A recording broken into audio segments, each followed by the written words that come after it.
Good morning, Heptagon. It is Tuesday, but time travel allows you to see this video on Wednesday. This week we're talking about current events, so I thought we'd look through this newspaper. School officials triggered a lockdown at a Florida high school in December after a student brought an amount of mercury to the building for a chemistry project. According to the Pinellas County Sheriff's Office, a teacher assigned students to bring to class one of the materials found on the periodic table of elements. The offending item containing mercury? A thermometer. Now that's just idiotic. I mean, it's not like a thermometer is going to be detrimental. It's not like he's going to crack it open and the mercury will get everywhere and everyone's going to die. You mean, you'd think they'd have thermometers in the school with the school nurse. But I guess not, because any kind of... I mean, if they're going to say, oh my gosh, let's get rid of all the elements, then why would they even have the teacher bring an element? I mean, yeah, you can bring, harmless elements, but it was harmless in the thermometer. I don't know. It's pretty dumb. A Scranton, Pennsylvania newspaper received a U.S. Postal Service delivery this January, 63 years late.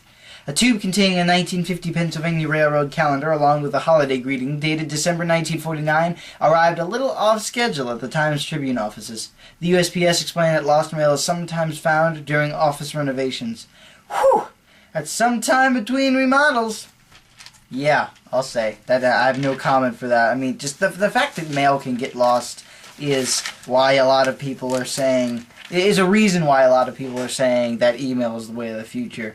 I don't think so. I really like mail. I really like the fact that you can get stuff through the mail, and you can get presents, and you can get Amazon orders, and you can get letters. I mean, there's something exciting about getting an email, but there's something just a little bit more exciting about getting a letter. The only risk of that is you get it 53 years later.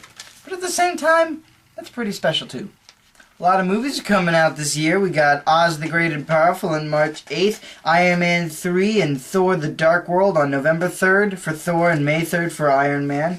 We got Star Trek Into Darkness on May 17th, Monsters University on June 21st, The Lone Ranger on July 3rd, Hunger Games Catching Fire on November 22nd, and The Hobbit Desolation of Smaug on December 13th. The one that I cannot wait to see is Iron Man 3 and Thor the Dark World. I love Thor.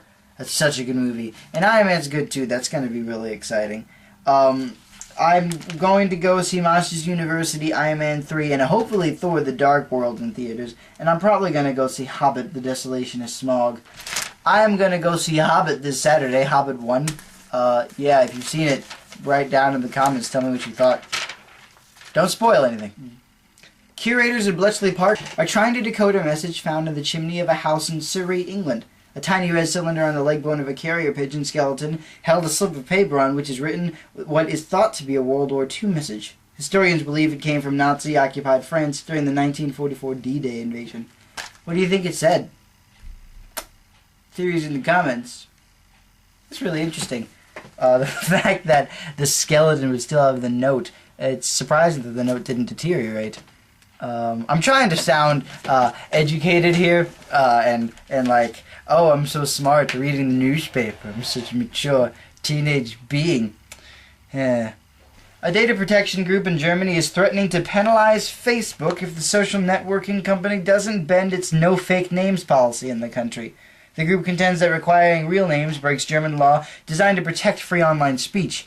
Facebook says the demand is without merit. Yeah, I mean, fake identities, they're not fun. Especially when you can do it on Facebook and you can do things and it's messed up. Be truthful, people. Be truthful. Free speech is intended for the truthful, in my opinion. I think that's it. That's a nice batch of news for current events. That was pretty entertaining. Talking about news, giving our opinions together. In the meantime, my name is Philip DeFranco, and I will see you tomorrow. Dave.